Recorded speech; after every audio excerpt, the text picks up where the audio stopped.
The story begins with a bus hijacking carried out by a group of masked criminals. One of them points a gun at Iridasu Yuta and demands that he put his hands above his head. Yuta follows the command. The Telesis news station broadcasts the hijacking live, reporting that the armed group is currently heading toward Tokyo. Multiple police cars arrive and begin chasing the hijacked bus. Suddenly, a motorcycle crashes into the side mirror of one of the police cars and speeds past the convoy. A passenger on the bus begs one of the criminals to let him go, offering a large sum of money. However, instead of listening, the criminal fires his weapon, causing the money to fly out the bus window. Hearing the gunshot, the motorcyclist quickly accelerates, closing in on the bus. Meanwhile, Hikita Ito watches the hijacking unfold through the live news broadcast. Sitting beside Yuta is Chichibu Rabara, who seems to be focused on her device. Curious, Yuta asks her what she is doing, but Rabara tells him to be quiet. The person riding the motorcycle is Narujino Mikatan. She manages to get ahead of the bus and blocks its path. As the bus approaches, she launches herself into the air, smashes through the front windshield, and lands inside. Without hesitation, she delivers a powerful kick to one of the criminals, sending him flying out of the bus and crashing onto her motorcycle. Mikatan recites a chant to transform into Strange Juice, squeeze out the wicked soul, to guard the darkened heart. The hero of justice, Strange Juice, has arrived. In an instant, she transforms into a superhero-like figure, leaving Yuta completely stunned. Armed with a staff shaped like a soda straw, she begins her attack. Ito continues watching everything unfold through the news. One of the criminals orders the others to take her down. They all begin firing at Strange Juice, but none of the bullets hit her. She dodges and deflects them effortlessly. Then she leaps into action, striking one of the criminals with her staff and continuing to take out the rest one by one. Rabara yells out, warning that there is still one more criminal behind Strange Juice, the bus driver. Strange Juice manages to stop the driver from stabbing her. As the bus begins to lose control, Yuta jumps from his seat but is thrown backward when the vehicle hits a barrier. Strange Juice also loses her balance. She quickly calls out to Rabara to take the wheel. Rabara is shocked that Strange Juice knows her name but rushes toward the driver's seat anyway. She steps on the brake only to realize it is not working. The bus will not stop. Just then, a voice comes through from Daihatsu Meika, who introduces herself as Pumpkin Chain. Strange Juice expresses her frustration that Pumpkin Chain did not help earlier. Meika explains there was a slight connection issue, but has now been resolved. She says she will stop the bus by activating a tire killer at the toll gate. Strange Juice asks how long it will take. Pumpkin Chain replies, 3 seconds. Strange Juice signals everyone on board to hold on tight. The bus eventually comes to a stop after crashing into the barrier. News reports confirm the bus has finally stopped and wonder if there were any survivors. Thankfully, all passengers make it out safely. Strange Juice even manages to restrain the bus driver. She then returns to her normal form. The front door of the bus cannot be used due to the crash, so Mikatan leads everyone out through the back exit. But as she turns around, someone suddenly points a gun at the back of her head. Just as she suspected, the person behind everything finally steps forward, Teruoka Ryudo. Although Ryudo had stayed seated the whole time, Rabara walks over and asks what he is doing. Without warning, Ryudo strikes Rabara in the stomach with his elbow, knocking her unconscious. He then orders Mikatan to kneel and put her hands behind her head. Mikatan asked what Ryudo was planning to do. Ryudo said the troublemakers had to be eliminated and Mikatan would be the first one he would take out. But as he noticed a mark on the back of her neck, he suddenly stopped talking. Mikatan asked why he was hesitating and not pulling the trigger. Meanwhile, Yuthan woke up and saw Mikatan being held at gunpoint, but his eyes were accidentally drawn toward the waistband of Rabara's underwear. Just when Ryudo was about to shoot, Yuthan activated his powers and slammed into Ryudo, throwing him out of the bus. Both of them fell into the river and Mikatan quickly jumped in to save Yuthan, who was sinking to the bottom. Yuthan later woke up on the riverbank asking if Mikatan was the one who had rescued him. As the wind blew hard, Mikatan's skirt lifted slightly, revealing her underwear. Yuthan accidentally saw it, which instantly made his face blush and caused a nosebleed. He fainted again. Mikatan panicked and tried to wake Yuthan up, but he wouldn't respond. Just then, a strange energy entered Yuthan's body and pushed his spirit out. When Yuthan opened his eyes, a cat was suddenly standing in front of him, telling him that his spirit had been separated from his body. Shocked, Yuthan looked around and realized he was in his own apartment. He immediately asked how the cat could talk and knew so much about him. The cat told him to calm down. Yuthan was even more stunned when he looked down and saw that he no longer had legs. His form now was completely spiritual. The cat introduced himself as Chirinosuke, a fellow spirit like Yuthan. Chirinosuke reassured him that he wasn't dead yet. Then he invited Yuthan to watch something on a laptop, but when he turned it on, an awkward cat video accidentally played first. Chirinosuke then pulled up a live feed of room 103, Yuthan's own room. Chirinosuke and Yuthan were currently in room 203, directly above it. They saw someone walk into the room, and when the camera angle changed, it became clear that the person in room 103 was actually Yuthan's body. Yuthan was shocked to see himself. Chiranosuke explained that this was a Nika live stream from Mekaniko, which meant everything they were seeing was happening in real time. Suddenly, Chiranosuke jumped hard on the floor, and in the video, Yuthan's body reacted to the sound from the room above. Confused, Yuthan tried to understand how this was all possible. He floated through the wall and down the hallway, though he still hadn't fully gotten the hang of his spirit form. He accidentally phased through the floor and ended up in front of room 103. When he tried to go through the door, he was suddenly thrown back. He couldn't understand why he couldn't enter. Chiranosuke explained that it was because of a barrier. There were charms around the room designed to ward off spirits. Frustrated, Yuthan had no idea who would put such things up. Chiranosuke told him that whoever had possessed his body must have placed them. Chiranosuke then explained that Yuthan's body hadn't just been left behind, someone had actually taken it over. As a result, Yuthan's spirit had been forced out. Yuthan was distracted for a moment when he saw Chiranosuke casually sipping sake. Chiranosuke didn't really want to explain why. The important thing, he said, was that Yuthan needed to find something called the Nandala Gondala. Yuthan had no idea what that was, so Chiranosuke explained. It was a sacred book from ancient India, said to contain a hidden ritual to reclaim a body that had been possessed. Yuthan asked where the book was. Chiranosuke replied that it was somewhere in one of the rooms at Korei dorm, but he didn't know exactly which one. He encouraged Yuthan to go find it. Yuthan wasn't entirely convinced about Nandala Gondala, but regardless he had to look for it. To him, the most suspicious room was room 102, which belonged to Ito. He phased through the door and entered her room. It was 9:08 a.m. Ito wasn't there, but the room was still a mess. Yuthan started searching every corner of the room and went through some stacks of books. Her computer was still on and playing news footage about the bus hijacking that had happened earlier that day. Just then, Ito walked out of the bathroom. She stretched her arms, and as she did, her shirt lifted slightly, unintentionally revealing her underwear. Yuthan accidentally saw it, gasped in shock, and quickly apologized before turning away in a panic. But since he was a spirit, his body slipped through the wall into the next room. As luck would have it, the person in the next room was wearing a short skirt and happened to be jumping up and down, which once again caused her underwear to become visible to Yuthan. This second unexpected incident triggered a nosebleed, a clear sign that he was overwhelmed. In that moment, he unleashed his full power strong enough to destroy Earth's atmosphere. And as a result, a massive disaster occurred that ended life on the planet. Now floating somewhere in space, Yuthan was completely lost and confused. Chiranosuke appeared and told him there was something important he had forgotten to mention. Whenever Yuthan became too stimulated and lost consciousness, it would cause an asteroid to crash into Earth and wipe out humanity. Yuthan couldn't quite grasp what Chiranosuke meant. Chiranosuke went on to explain that everything had happened because of Yuthan's actions. Every time he saw a girl's underwear, his excitement would reach its limit, unlocking his hidden superhuman abilities. But if he got overly stimulated while already at that peak, the limit would break and he would pass out, which would then trigger the global catastrophe.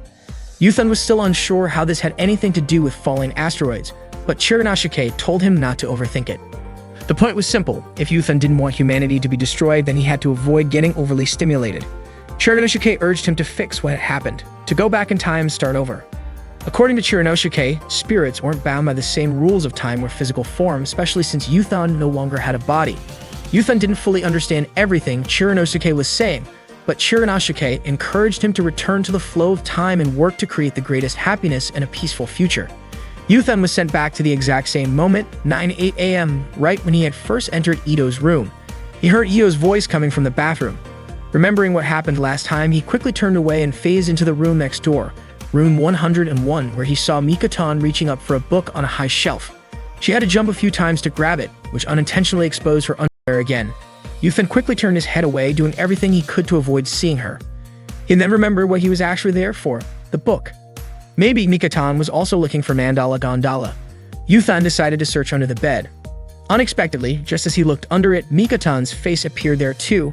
She had also been checking under the bed for her book. Their faces ended up extremely close to each other.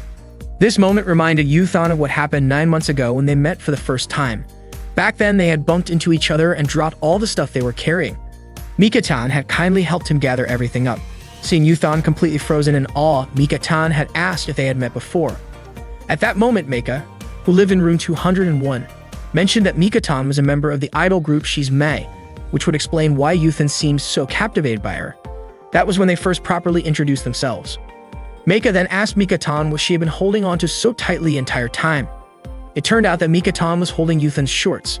She instantly let go of them and apologized. Suddenly, someone knocked on Mika-tan's door from outside. It turned out to be Chichibu Rabura, the resident of room 202, who had come by to borrow some salt. Mika-tan asked if the salt was for dinner, and Rabura replied that ghost hunting could also be considered a form of dinner. Rabura had just received a request to exorcise a spirit the next day. Mika-tan then asked what kind of salt was typically used to expel spirits. Rabura said that any kind would do as long as the intent was strong enough. Yuthan, who was nearby, mumbled something about Rabura. As a spiritual medium, Rabura sensed it and asked Mika-tan if she had said something about her. Then Rabura handed over a book that Mika had borrowed, asking Mika-tan to return it. Coincidentally, that was the book Mika-tan had been looking for. Yuthan came closer to confirm if that was indeed the book she had been searching for. Suddenly, Mika-tan started reciting a passage from the book. However, it turned out that it wasn't the right one. Rabura guessed that maybe the books had been switched by accident. Yuthan headed to Meika's room. Meika was knitting while softly singing to herself. Yuthan spotted a book under the table and tried to grab it, but his hand kept passing through the object. Chirinosuke appeared and explained that Yuthan's spirit power was still weak. Spirit power determines how much a ghost can physically interact with objects. The higher the level, the more they can move heavier things, even make objects levitate. At his current level, Yuthan could barely knock over a pencil. To test it, Yuthan tried moving a ball of yarn. It rolled a bit and fell to the floor, confirming that he was still at the beginner spirit level. Meika picked up the ball of yarn and noticed the book under the table. She must have left it there while cleaning earlier. The book turned out to be a family photo album. Suddenly, a news broadcast appeared, reporting on a crime carried out by the Kyumei groups, suspected to be linked to a recent bus hijacking. At the same time, a specific song started playing, which prompted Meika to hurry out of the room. Rabura was also confused by the signal that came from the music Mika-tan had put on. Meika rushed into Mika-tan's room and said that Kaminishi had escaped. Rabura panicked and dashed out, forgetting the salt. Mika-tan called after her, and Rabura came back just to grab it. The book Mika-tan had been searching for finally showed up. It was near the door all along. It turned out to be a lyrics book. Meika explained that the song was a distress signal. She called out to Strange Juice. Mika-tan quickly got ready and transformed into Strange Juice. Mika-tan began changing into her superhero costume. Yuthan accidentally caught a glimpse of her while she was in the middle of changing and immediately shut his eyes in embarrassment. Now fully suited up, the hero's Strange Juice was ready. Meika, using her alias Pumpkin Chain, invited her to get moving. They passed through a hidden door under the table, which led into a long underground tunnel. Yuthan, still confused about what was going on, decided to follow them through it. They arrived in a large room filled with parked motorcycles. Strange Juice asked Pumpkin Chain what she was holding. It turned out to be a charm she was making for Strange Juice. Though the charm wasn't finished yet, Strange Juice took it anyway and rushed off. Unintentionally, some thread from Pumpkin Chain's outfit got caught on the charm. As Strange Juice sped off on her motorcycle, it pulled the thread and accidentally caused Pumpkin Chain's clothes to unravel. Yuthan was still in disbelief that Mika-tan was actually Strange Juice. Then, by accident, he turned and saw Meika standing there in only her undergarments. The shock triggered a powerful atmospheric reaction that caused another catastrophic explosion, wiping out humanity on Earth once again. One day, Meika, the owner of the Korei boarding house, walked into Rabura's room to ask for the rent. But Rabura, who was drunk at the time, said she couldn't pay it right now. She added that her exorcism business had been slow lately, and worse, people had started calling her a fraud. Meika, realizing that Rabura was going through a tough time, took the sake bottle Rabura was about to drink. Rabura broke down in tears and said everything was falling apart because she didn't have any spiritual powers. Even though she came from a long line of temple priests, she added that she was the only one in her family with tan skin. Meika told her that had nothing to do with anything. Rabura responded by saying ghosts weren't real. Meika casually pointed in a random direction, coincidentally right at Yuthan's spirit, and asked, "Then what's that?" Yuthan froze in shock. Rabura told Meika not to joke around like that. Meika laughed, revealing she was just messing with her. Yuthan was relieved to hear it. For a moment, he had thought Meika could actually see him. Suddenly, a loud scream echoed through the house. Neither of them knew what had happened. Meika quickly rushed downstairs to find out where the noise had come from. She knocked on Ito's door and asked about the sound she had just heard from inside. Ito admitted that the scream was hers. She said she had been feeling suffocated lately, so she screamed to refresh herself. But to Meika, it had sounded more like an animal. Ito laughed and said that couldn't be, especially since keeping pets at Korei House was strictly against the rules. Meika then heard another strange sound and asked about it. Ito said she was feeling itchy. Meika figured the noise could come from Ito scratching herself, which Ito confirmed, saying her skin was extremely dry. Meika noted that if that really was just scratching, it had to be pretty intense, and she started to worry. Ito then said she was just picking at a scab. Meika, being her usual naive self, believed her and commented that the scab must have been huge. The sound came again. This time, Ito claimed a bug had flown into her throat. Meika grew even more concerned, but Ito reassured her that she was fine. Though Meika didn't understand what was going on, she still suggested Ito go see a doctor.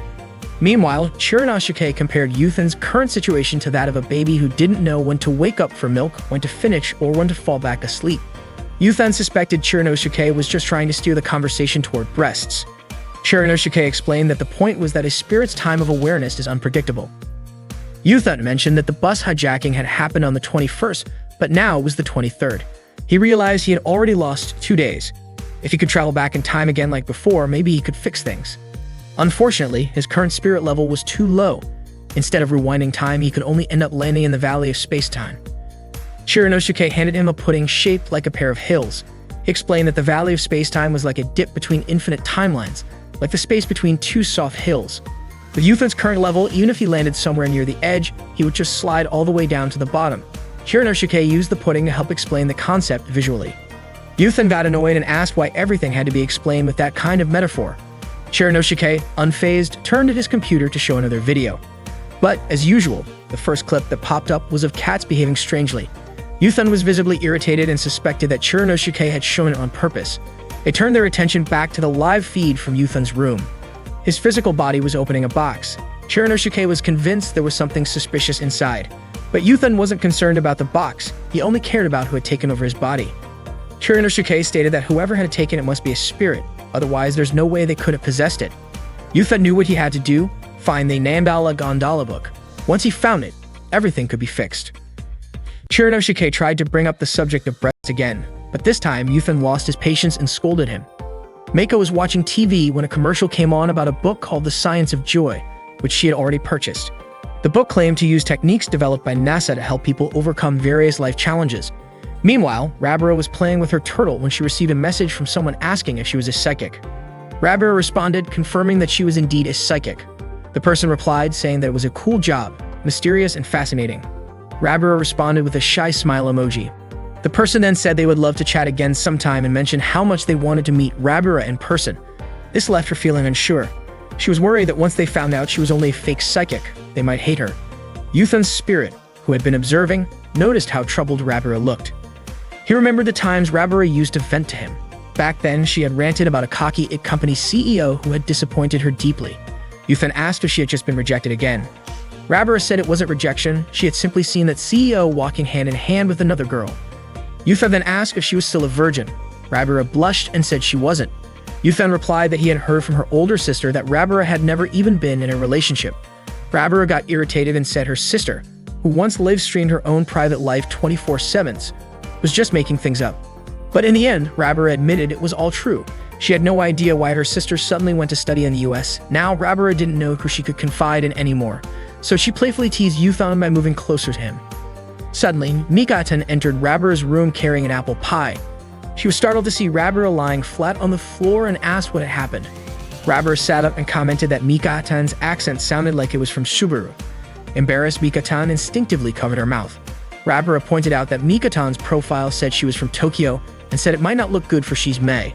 Mikatan smiled awkwardly and insisted that Rabara try the apple pie she had baked, and she even added some extra cinnamon for her.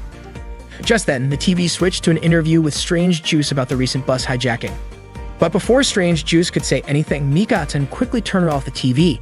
Rabara asked why she turned it off when the show was just getting interesting. Mikatan said she thought no one was watching it. She told Rabara how grateful she was that she survived the bus hijacking. One wrong move and Rabara might not have made it. Rabara explained that the whole thing happened because of Akina, Yuthan's older sister. She had visited their home and said she had to leave soon, so Rabara and Yuthan took her to the airport. On the way back, they got caught up in the bus hijacking incident. While Mikatan was tidying up some scattered cans, she accidentally bumped into Rabara's turtle. Startled, she flung it away. Rabara quickly caught the turtle, but it landed on her stomach and slipped under her skirt. Mikatan screamed and ran out of the room in fear. The turtle crawled out from under Rabara's skirt, lifting it briefly in the process. Yuthan, who witnessed it by accident, screamed in panic and vanished in a flash. Meika then came into Rabara's room and asked about the strange smell. Rabara pointed to a bottle of cinnamon. She asked Meika why she had come in. Upon seeing Meika, Rabara was surprised. She was wearing a dove mask. Meika asked Rabira how she looked. Rabira had no idea why Meika was dressed that way. Meika explained that she was studying the science of joy, but Rabira thought it sounded more like some kind of mystical magic. Meika was showing off a technique she called the joyful arts that she had been learning. She started singing and doing a strange dance. Rabira, unimpressed, commented that so this was what she called a spiritual technique. Apparently, all it took was a mask and a song. Rabira grew annoyed and told Meika to stop joking around. Meika, however, insisted that she was being serious and asked why Rabira was so angry with her. Rabira explained that she was dealing with a serious problem. Meika replied that was exactly why she came, but Rabira argued that if mastering spiritual arts were really that easy, she wouldn't be in such a mess. The two of them ended up arguing, and eventually, Meika stormed out of Rabira's room, leaving Rabira even more frustrated. Meanwhile, Ito noticed her phone ringing and saw that Yuthan was calling. She quickly answered. Yuthan told her that he had gone to her apartment the day before. He wanted to ask her opinion about a script and wondered if it wasn't time for her to return to school. Ito didn't want to talk about any of that and ended the call abruptly when someone knocked at her door. She opened it to find Mikatan standing there, holding an apple pie. Yuthan's spirit watched Rabira as she performed the joyful arts wearing a dove mask. She started singing and doing strange dance moves again. Afterward, she tried to use a technique to move a bottle with her mind. Yuthan's spirit heard a voice coming from inside the bottle and thought it could talk. It turned out to be Chiranosuke, who was inside the bottle. He asked Yuthan's spirit to respond to Rabira's attempt at moving the bottle. Yuthan remarked that his own spiritual level could only manage to move a pencil. Chiranosuke explained that the room was currently filled with cinnamon particles, which could enhance spiritual power in a big way. Yuthan didn't really understand the logic behind it, but Chiranosuke encouraged him to give it a try anyway. Frustrated, Rabira threw off her dove mask, realizing that playing around the spiritual arts was not something to take lightly. Yuthan's spirit gave it a shot and tried to move the bottle, but it suddenly shattered. His spiritual level had now reached an advanced stage. Both he and Rabira were shocked by what had just happened. Back at the apartment, Mikatan invited Ito to try the pie she had made. Ito asked if Mikatan had promised to leave right after dropping it off, but instead Mikatan insisted on eating it together. Ito felt annoyed since that hadn't been part of the plan. Mikatan then wondered if Ito was hiding something. Ito denied it and said everything was fine. Mikatan was eager to start eating but realized there were no forks on the table. She went to the kitchen to grab one. Just as she stepped away, a strange sound could be heard. She asked Ito about it and Ito claimed it was her own voice. She even tried to imitate the sound. Mikatan asked if she was really doing okay, especially since she had been isolating herself lately. Mikatan suggested she get outside and enjoy some sunlight. The strange sound happened again and Ito mimicked it once more, clearly trying to throw Mikatan off. Mikatan started to worry that something was off with Ito mentally or emotionally. Ito reassured her that she was fine and mentioned that she had even gone out earlier. Mikatan then tried to help tidy up Ito's hair, which was a complete mess. As she searched for a comb, she noticed something odd, some reddish strands on the comb that didn't match Ito's usual hair color. Ito got irritated and told Mikatan not to make baseless comments. Suddenly, Mikatan was confused by a salmon lying on the floor. Ito, without hesitation, devoured it. Mikatan was startled by how strangely Ito ate. But Ito explained that this was just how people in her family usually ate fish. Mikatan was startled again when she noticed something strange on Ito's back. Ito claimed it was just from scratching herself, but the shape of it seemed really unusual to Mikatan. Ito was annoyed by Mikatan's non-stop chatter and she said that spikes had started growing on her back like a stegosaurus. Mikatan was convinced it must be some kind of illness. Ito told Mikatan to leave her room, but Mikatan, seeing how strange Ito was acting, panicked and tried to calm her down. She screamed for help and said that Ito was in serious trouble. Rabira and Meika heard Mikatan scream and immediately rushed to Ito's room. At first they thought Ito was possessed by a fox spirit. Mikatan tried to explain to them that spikes had grown out of Ito's back like a stegosaurus. This, of course, was way more alarming than a simple possession. Mikatan believed that Ito must be evolving into some other kind of creature. She asked Meika if she had a device that could stop the evolution process. Meika naturally didn't have anything like that. Her stomach was in a magical pocket. Suddenly, the bear cub crawled out from under Ito's jacket and Ito became visibly embarrassed. Everyone was stunned to see a baby bear in Ito's room. Meika asked how the bear got there and Rabira questioned if pets were even allowed in the building. Ito claimed that the bear cub was her younger brother, Hikatomi Mui, a second grader in elementary school who had just started learning the 8 times table. Meika could tell Ito was lying, especially since she was the one who previously said that pets were strictly forbidden in Korei House.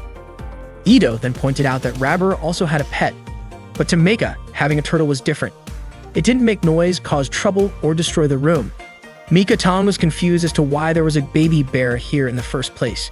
Ito explained that she had found him in the woods during a rainstorm, crying alone inside a cardboard box. Meika told her to stop lying again, but Ito insisted that she was telling the truth this time. Meika suggested reporting the situation to the local clinic. As she got ready to leave, Ito stopped her and said she would not give the bear cub up to anyone, only she could understand what the little one needed. Mui looked visibly sad. Mika-tan pleaded with Meika to give them more time. She pointed out how wrong it would be to abandon a baby bear during a storm. Rabura agreed, noting that bears were not the same as dogs or cats. Mika-tan suggested it would be best if they first investigated how the bear cub ended up abandoned. Meika agreed but warned that if they didn't find any leads by the end of the year, she would report it immediately. Ito felt relieved and promised she would always protect Mui. Mui was happy and began tickling Ito. Meanwhile, Yuthan's spirit was watching all of this unfold. Later that night, Mika-tan met Meika out on the balcony. She asked Meika what the real reason was behind Ito deciding to quit school. Meika said she had already asked but never got an answer. Yuthan's spirit overheard this and remembered a conversation he had with Ito. Back then, he had been surprised to find out that the person who beat him in a video game was actually his neighbor. He asked Ito if she was skipping school just to play video games, since it would explain why she was so good. Then he asked where she went to school and again questioned why she was skipping it. Ito told him he was being insensitive and asked if he realized how rude he was being by bombarding her with questions like that. Yuthan apologized. Ito then shared that she had moved here because she never felt accepted. Meika pointed out that Ito's father was part of the city's education committee, and her dropping out could cause problems, especially since it might impact his chances in the upcoming election. Apparently, it was Rabura's cousin who introduced Ito to Korei House. Meika assumed that Ito must have been feeling very lonely. Suddenly, Mika-tan suggested they throw a party, especially since Christmas Eve was coming up. They planned to invite everyone in Korei House, including Ito. Even Yuthan's spirit wanted to be invited. Just then, Rabura showed up and said she had forgotten to tell Meika and Mika-tan something. She quickly placed an urn in front of them, put on a dove mask, and began singing and dancing. Rabura tried to summon some sort of power to show off to them. Yuthan's spirit tried to shatter the urn, but nothing happened. His powers only worked when there was cinnamon powder around. Rabura became sad, feeling disappointed that there were no ghosts after all. She had really wanted to be just as amazing as her mother and grandmother. To cheer her up, Mika-tan and Meika performed a joyful dance spell. It worked. Rabura cheered up again. Meika even promised to teach her the second part of the happy dance spell. Meanwhile, Shihaya Tomoto sent Ito a video link that was making the rounds online. The video showed a list of this year's victims. One of the names listed among them was Hikiyotani Ito. She was shocked to see her own name there. A video shows the Kumei group revealing that an asteroid named VR1 is currently approaching Earth. The asteroid is said to be about 2 kilometers in diameter. For comparison, the asteroid believed to have led to the extinction of the dinosaurs was about 10 kilometers wide. It's easy to imagine the level of destruction VR1 would cause if it were to crash into Earth. International organizations claim that a direct collision is impossible, but in truth, all of that is a lie. The impact is very real and is expected to happen on December 31st at 11:55 p.m. However, the US government and other developed nations are allegedly hiding this information from the public. They've reportedly formed a secret pact, and world leaders are being evacuated quietly into nuclear shelters. They're afraid that public knowledge of the shelters would lead to mass panic and chaos, so they've chosen to protect themselves and let the rest of the world face the disaster unprepared. The Kumei group refuses to accept such a conspiracy. They demand that the governments of the US and Japan come forward and reveal the truth. Although their message was broadcast on television, it was dismissed as nonsense. Instead, TV stations labeled Kumei's doomsday beliefs as dangerous. It's possible that Kumei truly believes the world is ending, or maybe they're trying to bring it about themselves. All in the name of carrying out the vision of their recently deceased leader, Tsubuchi Kumei. Chirinosuke turned off the television. Yuthan asked what Kumei meant when they talked about the asteroid hitting Earth. He suspected that maybe the government and experts had been lying all along. But in his opinion, the ones who actually wanted humanity to be wiped out were Kumei. Since Tsubuchi Kumei had died, Yuthan began to suspect that someone or something might have possessed his body. Yuthan then went to Ito's room to see what she was watching. Suddenly, Mika-tan's voice could be heard from outside the room, asking Ito to open the door. Mika-tan had brought in a Christmas tree, which she placed inside the room. She said she had an idea to hold a Christmas party at the Korei house. Excited, Mika-tan started singing jingle bells and turned on the Christmas lights. Out of nowhere, Mui jumped toward the tree. Mika-tan quickly caught the baby bear and gently warned him not to play near the decorations. Ito then asked Mika-tan about the bus hijacking that happened the day before and showed her a video of strange juice. She was starting to suspect that strange juice might actually be Mika-tan. Mika-tan immediately ran off to find Meika. But when she entered Meika's room, she found a strange octopus-like figure inside. Mika-tan exclaimed that someone from Mars must have arrived. Rabura entered Ito's room with some items for the Christmas party, but she didn't find Ito inside. Ito had gone to Mika-tan's room, where she ran into Strange Juice. Ito was looking for Mika-tan even though she had just asked her to come there. Strange Juice said she had no idea where Mika-tan was. Gathering her courage, Ito asked if it was true that she and Mika-tan were friends. Strange Juice answered that they had been close for a long time, best friends even. Ito also asked how Strange Juice knew Rabura. She replied that Mika-tan had once shown her a picture of Rabura. Yuthan's spirit, who had been observing everything, commented that Strange Juice was lying. But Ito wasn't fully convinced yet. She felt there wasn't enough evidence. Strange Juice seemed to sense that suspicion and said she would show the proof soon, but first asked to use the bathroom. Ito reminded her that she had forgotten to close the bathroom door. Strange Juice replied that she liked to live freely even in the bathroom. This made Yuthan's spirit even more curious. He began to wonder what Strange Juice was really doing in there. He was shocked to see Mika-tan changing into Meika's octopus-like combat outfit. Earlier, when Mika-tan had gone to Meika's room, she had mistaken Meika for a Martian. Meika had laughed and explained that it was a high-tech camouflage combat suit she had developed and nicknamed the Two-Maker. Now it was clear Mika-tan had been using the suit to confuse Ito. Once she had it on, Mika-tan turned invisible. She tiptoed past Ito and pretended to fall from the bed, startling her. Ito couldn't understand how that was possible. She thought there must be a secret passage from the bathroom to the bed. Mika-tan started to panic and denied the idea, but Ito wasn't convinced. She said she wanted to check the bathroom herself. Mika-tan tried to stop her, saying that Strange Juice was still using it. But Ito pointed out that the door was wide open anyway. Quickly thinking on her feet, Mika-tan pretended to call out to Strange Juice and tried to stall her. Mika-tan said that everything was clear and she just wanted to go back to sleep since there was still time before the party started. She kindly took her bed and closed the curtains. Ito was still confused when suddenly, the sound of flushing came from the bathroom. Strange Juice appeared and met Ito, explaining that Mika-tan and he were two different people and that they were just friends. There was no use denying it anymore and Ito had to accept the truth. She asked Strange Juice for some advice. He asked if she was dealing with the problem. Before Ito could even explain, a scream was heard from the room next door. They quickly rushed over and were shocked to find Rabura being held hostage by a man dressed in a robot costume. He was threatening her with a knife. Rabura begged her friends to help her. Mika-tan asked who the man was and suddenly, Mui leaped out of Ito's arms, growling at the stranger. The man demanded that Ito hand Mui over. Just as the man was about to strike with his knife, something stopped his arm and twisted it back. Yuthan's spirit instantly realized that it had to be Two-Maker's doing. Meika, who was inside Two-Maker, gave an order to Strange Juice to attack immediately. Strange Juice charged at the man and kicked him hard, knocking him down. He demanded that the man show his face, but was taken aback when he saw a turtle in a very strange and inappropriate spot. The turtle suddenly moved in a way that caused the man to react and regain his strength. He then punched Strange Juice and kicked him so hard that he was thrown out of the room. The man intentionally stomped on a milk box, revealing Two-Maker's camouflage. He landed a hit on Two-Maker, which left Meika unable to move the body. The man raised his knife again to stab Two-Maker, but Mui jumped in the way and bit him, causing the man to get wounded in the stomach. Blood came out of Mui's stomach instead, sending Ito into a panic. She immediately held the little bear in her arms, but the man insisted that Mui's injury was minor and demanded that Ito hand it over. Yuthan's spirit noticed a bracelet with a Kumei symbol on the man's wrist. Just then, Rabura threw a bottle of cinnamon powder, but the man smashed it with his knife, scattering cinnamon all over. Rabura stepped in to block him. Things were getting dangerous. Chirinosuke told Yuthan that it was time to use his spiritual power. The cinnamon that Rabura had thrown would have a mysterious effect that boosts Yuthan's spiritual strength. Yuthan immediately attacked and bit the man while Rabura watched in disbelief. Mui regained consciousness and bit the man again, but this time he got caught and was locked inside a cage. The man quickly ran away.